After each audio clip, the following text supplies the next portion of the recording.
the host to let them in. I don't see anybody in the waiting room. Okay, it was Victor. I think he's a Victor. Okay, Victor managed to get in, so Yeah, okay. you can proceed. Okay, that's good.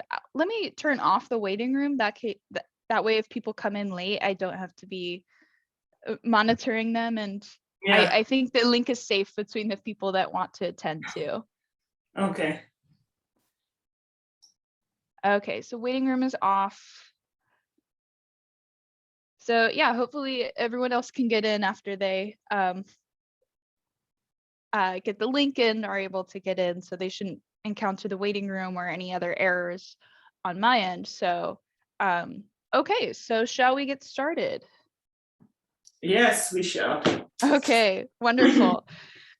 So this presentation will, as I've alluded to, include discussions on financing your studies in the United States. So you've maybe seen this graphic before if you've visited the advising office or have gone to the website for Education USA, but this is the 5 steps to US study.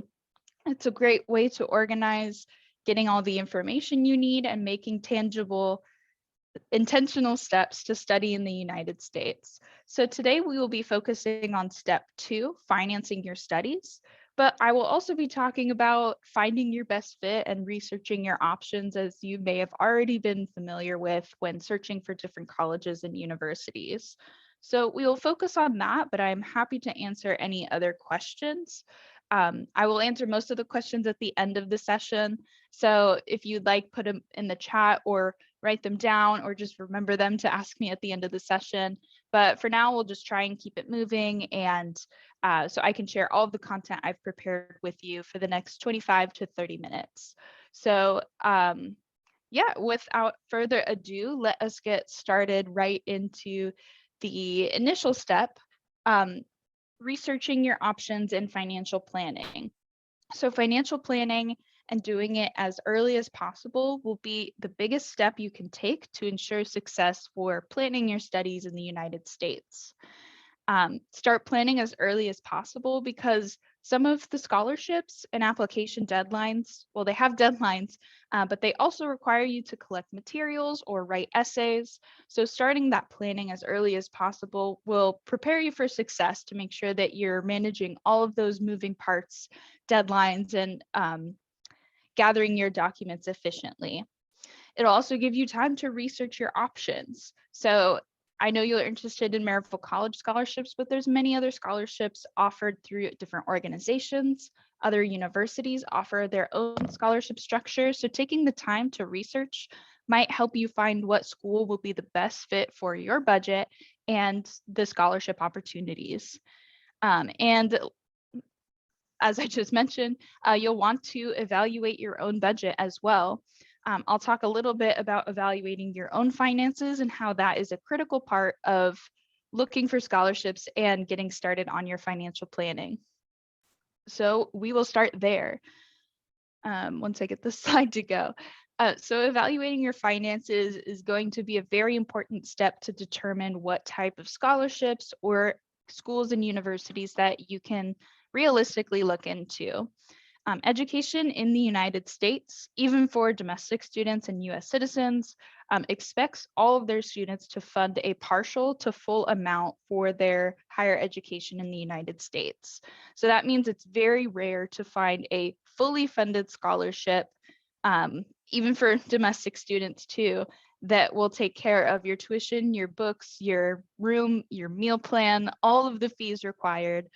And even if you do find a fully funded scholarship, you will still need to plan for traveling to the United States, applying for a visa, and all of the things that go along with that process as well. So the costs add up, even outside of looking at tuition and fees.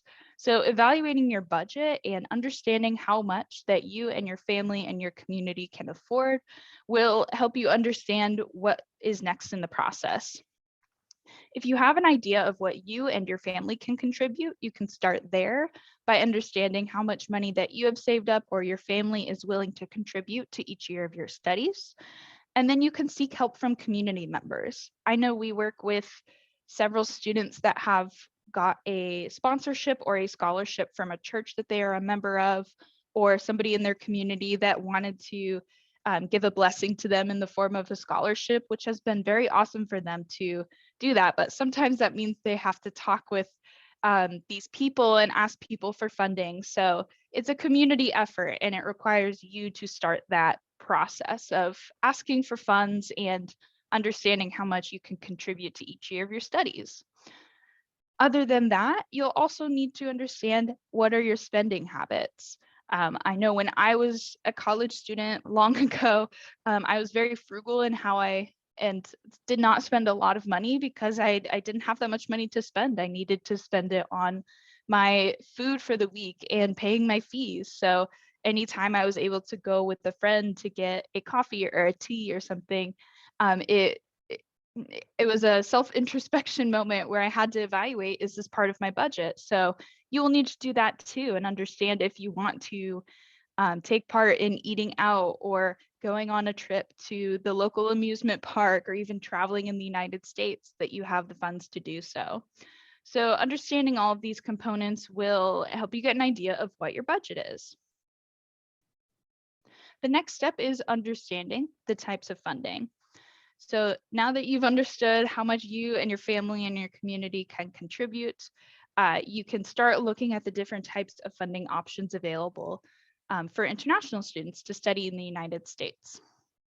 So here on the screen, I've listed the 3 main categories of funding. There are other categories that I will discuss later, but I think these are the 3 most popular that students ask about or receive funding for. So I want to make sure you all are familiar with the terms and the details of each of them. So first we'll talk about scholarships. That's the title of the presentation. Scholarships or awards, fellowships, sometimes they're called different names, but these all refer to free money given by the university or by another entity that does not need to be repaid. It's essentially a gift award. So with that, especially if you are receiving the scholarship from the university or college, a lot of times there are requirements tied to you maintaining that scholarship throughout your years of study. So for example, at Maryville College, our scholarship requires that a student has a minimum 2.5 GPA throughout their 4 years of study. So that's just one example, but it could be different at other institutions as well. Scholarships can be awarded based on a number of things. So merit scholarships is a type of scholarship based on your academic performance and is usually evaluated at the time of applying to the university. A need-based scholarship is dependent on your financial need. So just a minute ago, when I was talking about evaluating your budget and what your family can contribute, some schools will look at that budget that you have decided with your family and try to match as much need as you have to fill that difference so that you can contribute that amount of money towards your studies and the school will pay the rest of it. Some schools offer this and others do not, so it's important to ask the admissions counselor or the financial aid office if that is available for you. The next type of scholarship is a talent-based scholarship. So if you are particularly skilled in an instrument or dance or theater, many schools that have a fine arts department might be able to offer you a scholarship based on those skills. These types of scholarships usually require an application or an audition. So be prepared for that when you are researching those options, that there might be something else required, which we will talk about in a few slides.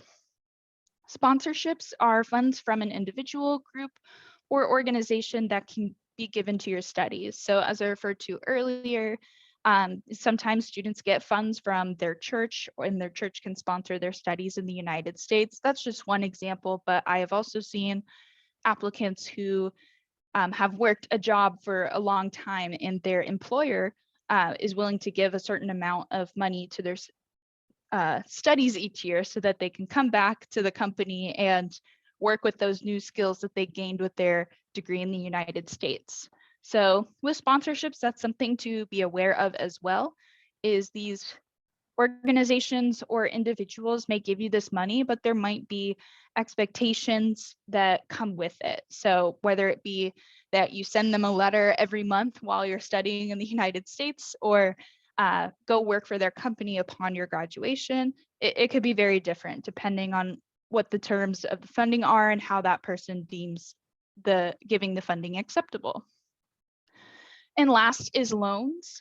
Loans are a form of funding that an organization or a bank or a company lends to you, but you have to pay that money back to that entity or that organization at some point in your life. So there's a lot of variables that come with loans, like how much money you can borrow, how many years you can borrow it for, when you need to pay it back, what is the interest rate to pay it back. So I won't go into discussing those because it completely depends on who is giving that money. They set those terms well before you are in the position to borrow it. The last thing I want to say here is that you might come across this term called FAFSA. This is an acronym that stands for Federal Application for Student Aid, and that is the United States application for financial aid, mainly for US citizens and permanent residents, to apply for federal financial aid. So international students, unfortunately, are not part of that category. So you won't be able to even start the FAFSA because you'll need a social security number to get through that process. So all of these options should be well enough for you to get started in researching and getting your funds together, though.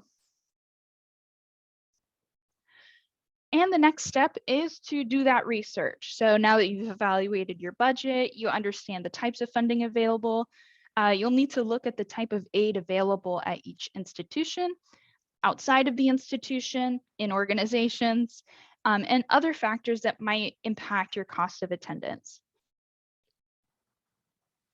So for each school, it's helpful to understand the following items to get a good idea of what you can expect to pay or get funding for at each school that you want to apply for. You first need to learn more about the cost of attendance for each institution. This includes your tuition, your fees, your housing costs, books, supplies, and anything else the university deems necessary for you to be aware of that you're going to be expected to pay. So they, in many cases, from what I've seen, they do their best job to estimate other expenses that might be variable. For example, textbooks, those are usually accounted in the cost of attendance. And they do a good job estimating that. So if it's not posted on the school's website, again, ask your admissions counselor or financial aid officer what the expected cost of attendance is at that institution. Be prepared for it to be a very large number, and I'll show Maryville College's numbers later, but don't be scared by that number. It might seem very, very large at first, but many times institutions offer merit scholarships or other types of aid that bring that cost far down. So it's much more affordable for many students. For example, I know a colleague of mine at their institution, their cost is, I think, somewhere over $70,000 a year, but they have a need-based scholarship program. So when they tell students that number, they have to explain, well, you won't be paying that really much at all. It's a much smaller number because of the scholarships that they're able to give. Next, you'll need to research institutional scholarships. So just as I had mentioned, the different types of merit scholarships available, talent-based scholarships, need-based scholarships, understand what is available at the school that you're interested in. This might mean that you have to ask your admissions counselor to get started, or if you are interested in a specific academic field, you can ask the academic departments if they have any scholarship opportunities as well. For example, Maryville College has a scholarship for students that are in like biology, engineering, math, general sciences programs. And we do our best to market that before the students come, but you'll also find many of information about it through the department too. Other variables that can impact your cost of attendance are cost of living and the cost of traveling to the United States and finding a living in the location that you decide to study in. Important things to ask about are your housing situation and if housing is covered by the university and the scholarships. Ask about your ability to work on campus if you do not live on campus and you have to travel to get to the campus by taking a bus or a train or something, how much does that cost? And what does that look like each week that you're traveling to campus? All of these things go together to add up to maybe some unexpected costs that you weren't thinking about when looking at the tuition and fees. Other resources that schools might offer that reduce the costs of supplies and things like that. Some schools have a book borrowing program where students will buy a textbook and then instead of selling it, we'll donate it to this textbook library for other students to use. Or you can make a friend that is in a higher year than you and they can let you borrow their books. Other things are food banks, laptop borrow programs. So you might be surprised by the other resources that are available outside of scholarships to decrease your funding or decrease your cost of attendance. So this is a very important map because the location that you choose to study in the US will definitely impact your cost of attendance in whatever school that you decide to go to. So studying across the United States does not all cost the same. Even living across the United States does not all cost the same. So location is important when you're considering finding your best fit and what you can realistically afford, right? So I kind of circled Tennessee, the state that I'm currently in and that Maryville College is in on the map, as it's in the higher ranks of cost of living index. So this is, the lower ranks. So this is a measure that takes in the costs of housing, food, gasoline, any other like day-to-day expenses that people take part in and how they compare to other parts of the country. So Tennessee is almost in the middle or a little lower from the average cost of living in the United States. And that means that your money that you're bringing to fund your studies is going to go a long way as opposed to another higher cost of living state. So one example that I wrote on the slide is the average one-bedroom apartment cost in Knoxville, where I live now, versus Long Beach, California, where I came from before I came to Knoxville. And it's almost a $700 difference. And that is every single month that you're paying an extra $700 to live in Long Beach. Not saying that Long Beach is a bad school. I went to Long Beach State for my undergrad and it was great, but these are things that you'll need to be aware of when choosing a school to study at.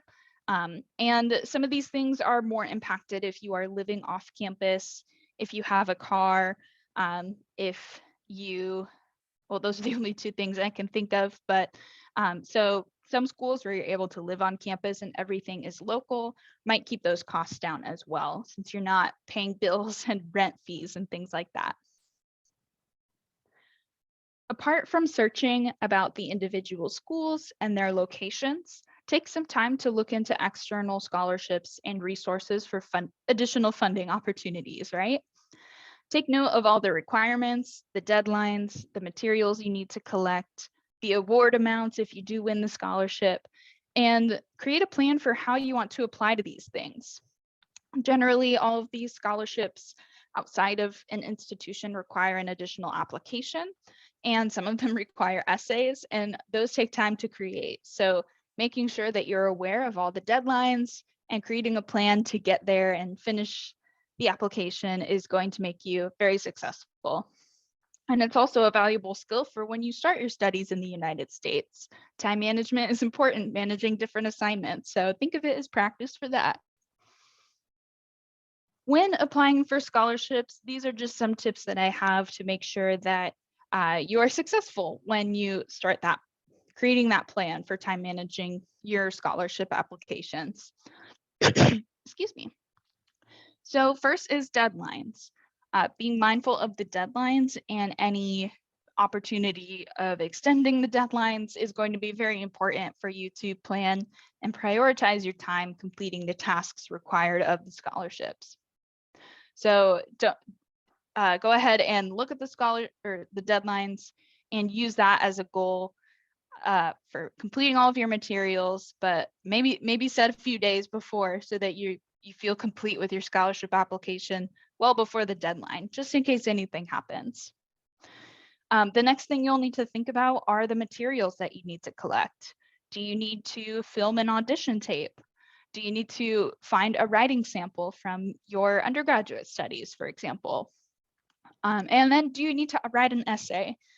The essay is probably something that might take you extra time because it might take time to collect your thoughts, think about your goals, and keep your accomplishments in mind.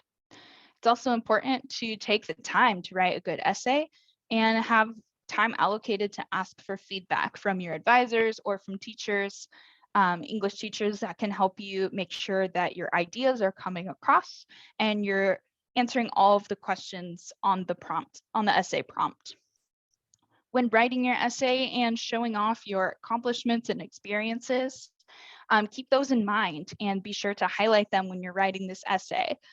It is much stronger communicated when you're talking about your goals, your experiences in your essay, because that shows the admissions counselor or the financial aid officer who you are as a student.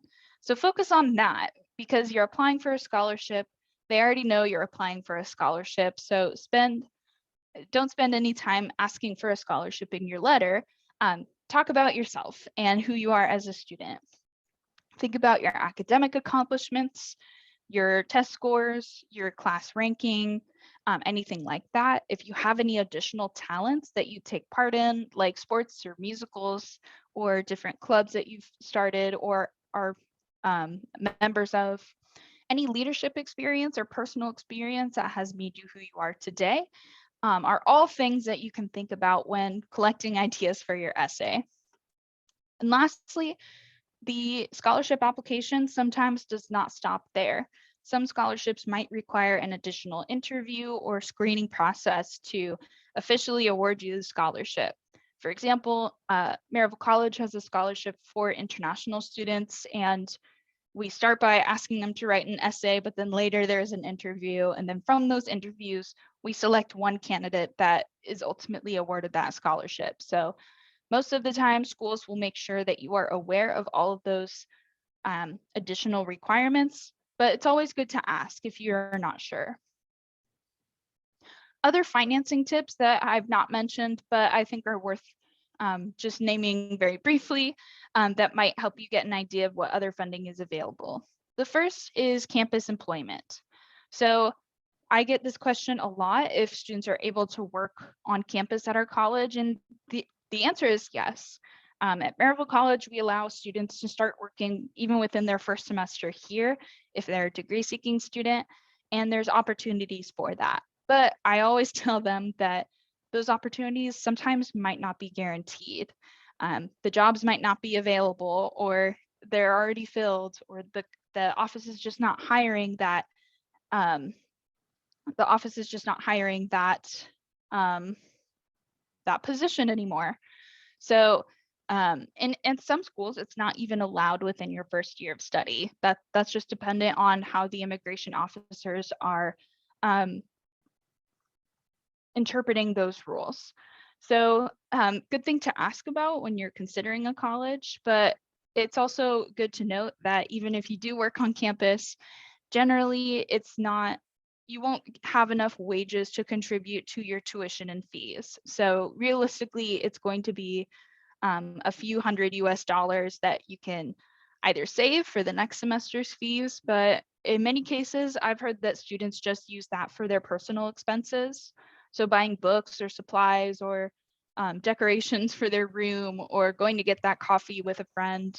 So think about it as a means to pay for your personal expenses, but also understand that you might need to pay for those personal expenses when you arrive and while you're looking for a job.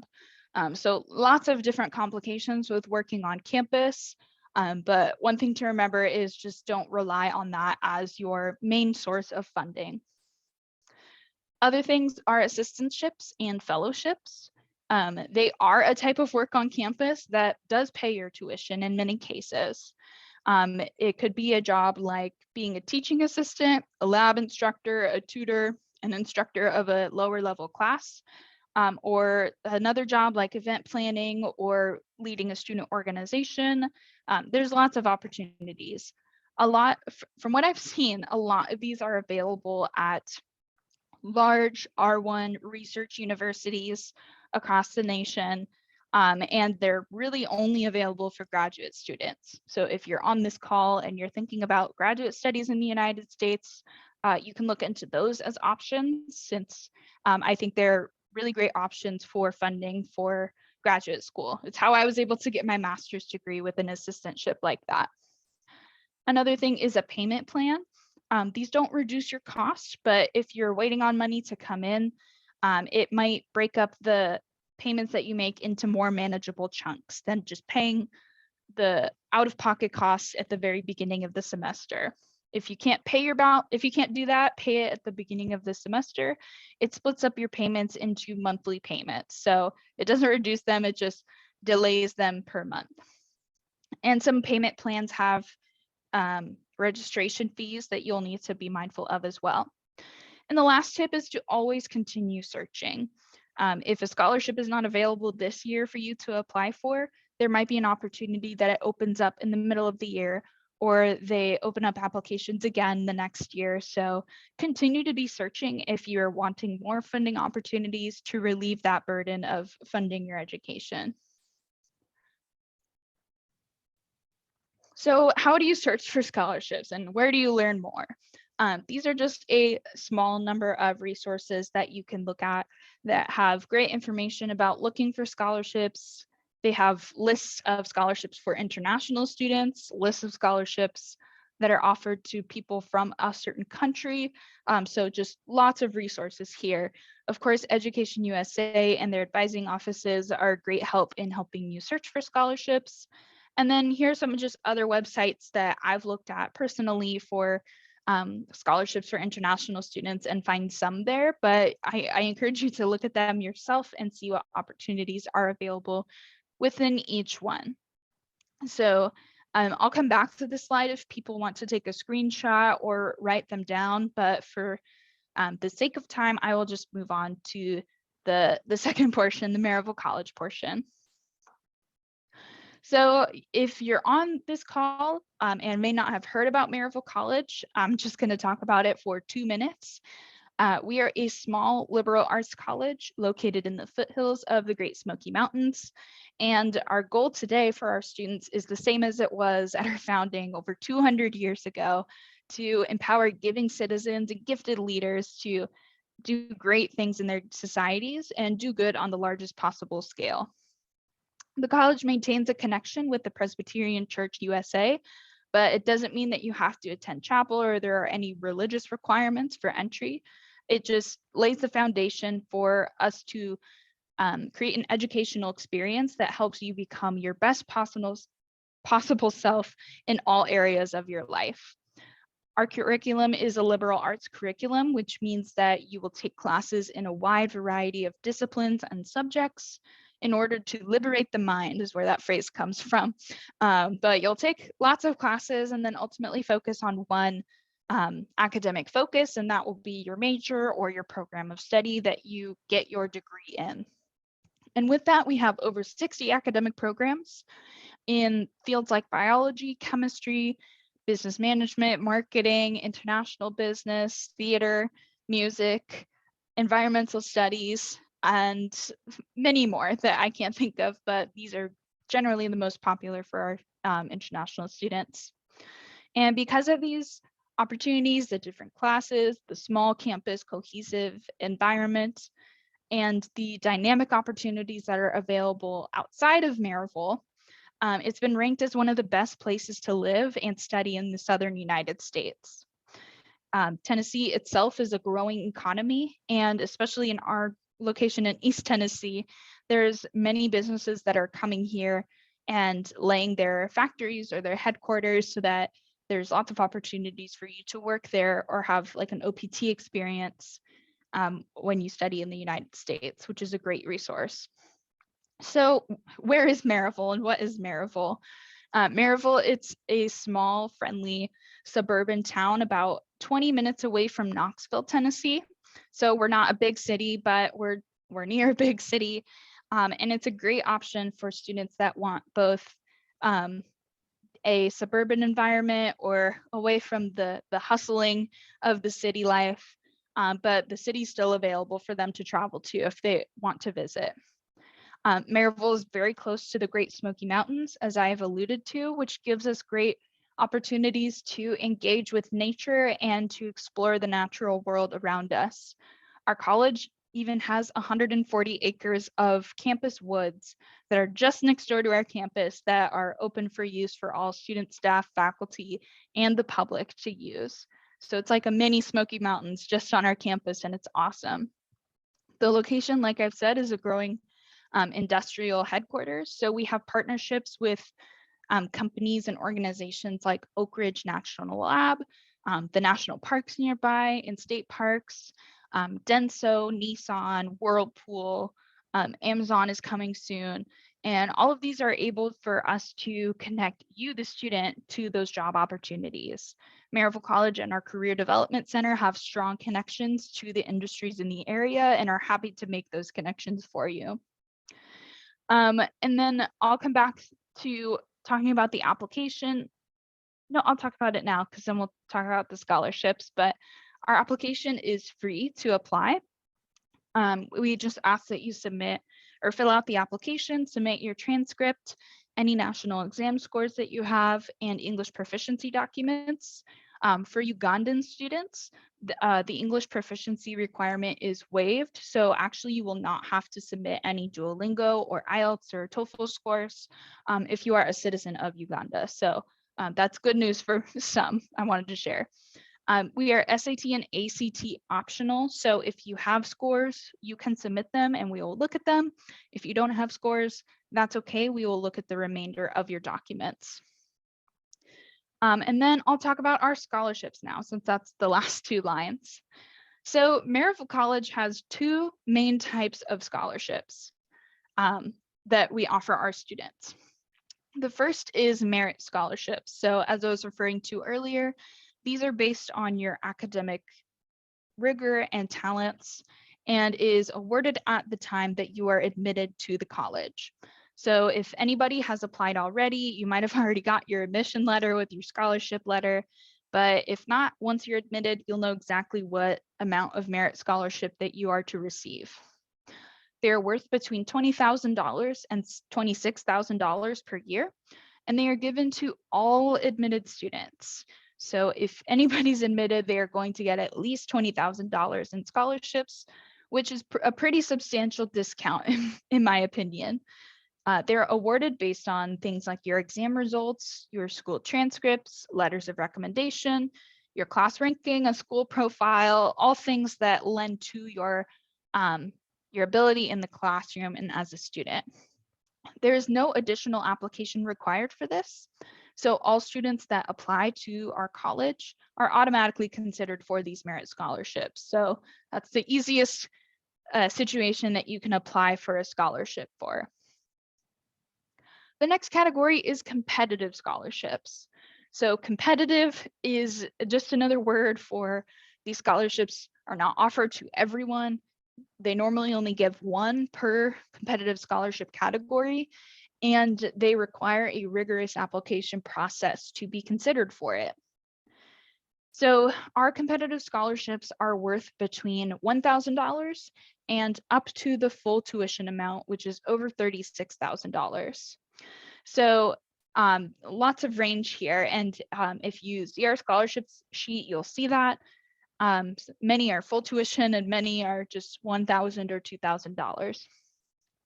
We don't offer a fully funded opportunity. As I mentioned before, that's very rare, but many students apply to these multiple competitive scholarships that can add to a greater amount of scholarship money. Some of the scholarships can replace your merit scholarship, and some can be added to your merit scholarship. So in many cases, if a student wins the full tuition scholarship award, that's much more than the $26,000 merit scholarship. So that will just replace the merit scholarship. In other cases, a student might win the choral award for if they want to sing in a choir when they get here. That's $2,000 per year, and that can be added to the merit scholarship. Really, I encourage anybody to apply for as many as they can that they're eligible for and see what happens if you do win them and what scholarships that you can actually accept. These scholarships in the competitive category do require an additional application. As I mentioned before, they might require you to write an essay or submit an audition tape. So be mindful of the requirements for each type of competitive scholarship. The eligibility criteria depends per scholarship. Some scholarships that we offer have an SAT or ACT score minimum requirement. Some require you to have a particular talent or skill and to have been doing that for a number of years. I know many of our instrumental music scholarships have a requirement like that, but many scholarships do not have any of these guidelines. And I'll talk about that in a second with our diversity scholarship. And like I said, it's a competitive review, so only a few or one student will win each of these scholarships. So it's important to put your best foot forward, to get connected to the school early on, and for them to recognize your name when you're getting reviewed for the scholarship, and recognize your name as an excellent applicant, right? So these are the two main types of scholarships.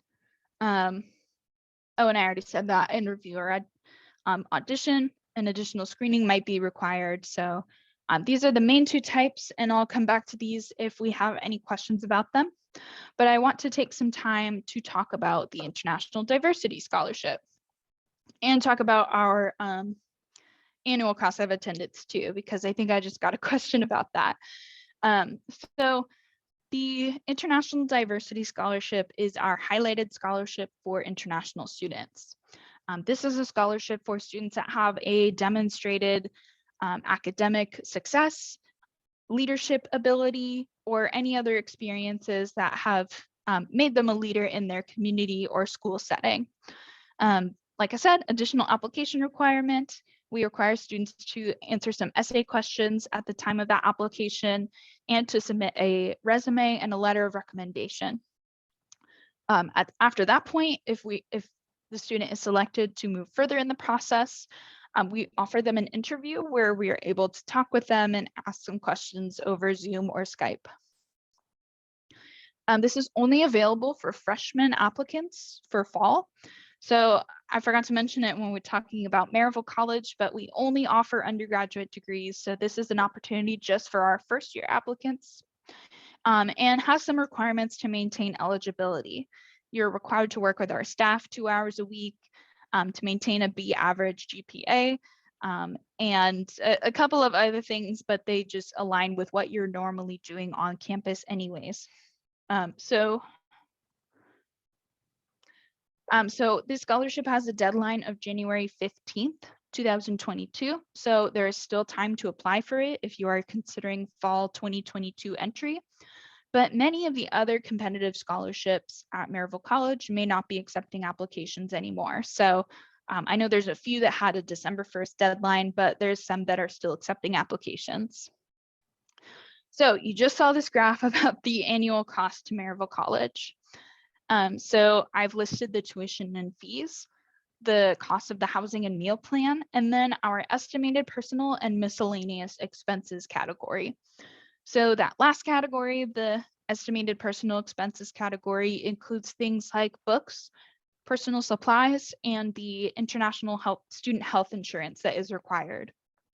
So with all of that, that number comes to $53,140 each year. So like I said, that number is very high, but let me give you some examples of how the merit scholarships or other scholarships can contribute to bringing that cost of attendance down. So estimated total costs, 54,000. Oh, that's an old number. So think of 53,000. We're going to go off this number because that's the math that it went off of. So if that is the estimated cost of attendance and one wins a merit scholarship worth $20,000 to $26,000, your estimated cost will be somewhere in between $27,140 to $33,140. So that is just with the merit scholarship. And that range just represents the amount that you would pay depending on what scholarship that you are awarded. The estimated cost with a full tuition scholarship. So for example, if you win that International Diversity Scholarship that I was just talking about, the estimated costs come down to $16,124. So quite a substantial difference. And another reason to note that it's very important to incorporate all of those things that we've talked about today. Researching your options, analyzing your budget, doing the research about the scholarships available, and ultimately being mindful of what you can apply for, because that might maximize what you are able to collect for funding. So I did get a question about what does the scholarship cover? So I want to talk about that while the numbers are on the screen. As I've talked about, the merit scholarship is worth between $20,000 and $26,000. And if you notice on our table here, that's less than the tuition and fees. So I would think of your merit scholarship as a discount to your tuition costs. It normally doesn't cover anything else. It just decreases the amount that you would pay for tuition. The other direct costs that are usually required of all students, even if you win a full tuition award, are going to be that housing and meal plan cost and the estimated and personal expenses. The housing and meal plan is a definite number, but the estimated expenses can vary depending on your spending habits. So think of that as an estimation. Really, we create that number for giving a estimated cost of attendance for students getting their I-20 together. But think of that as the as what the scholarship covers, is just the tuition. Jennifer asked what's the total cost of attendance at Maryville, and I would actually I say, saw the answer. Yeah, I saw yeah, the yeah. So yeah, so I know I put that 53,000 something dollars on there, but I would actually think about it as that range between the $27,000 and $33,000. okay. Okay, so that was a lot of content, and it is totally fine if you didn't remember some bits and want to ask a question again, but now I am open to ask any questions that you all have. And I know we started late, so I can spend a few minutes after the projected end time to answer questions if we're still here. Okay, thank you. If Yeah. anybody has questions, please feel free to type them in the chat or unmute yourself and ask. We'll give the Q&A session maybe 10 minutes. So yeah. Okay. The floor is now open. Okay.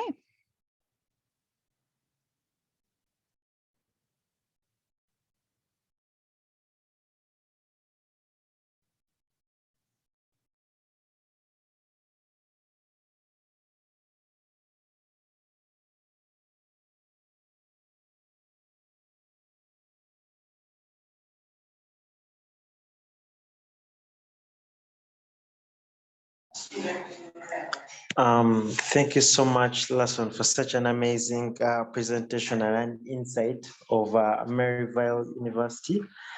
My question is, the scholarship, does it cover the cost for the air ticket as well, or the air ticket is on the student? Yeah, great question. So I'll pull up the cost breakdown slide again, just to show you some numbers. So the scholarship is a fixed amount of money. So think about that as a terms of reducing your cost of attendance as outlined here. Some things that are not included here are that air travel, applying for your CVIS record and maintaining that, which are additional fees that usually your international admissions counselor can estimate for you, but the costs vary depending on where you're flying from, right? So I would think about the scholarships as just a discount for your tuition at Maryville College. Wow, thank you so much. Yes, of course. Okay, somebody asked if they can access the recorded session for this session. And I'm going to stop the recording now.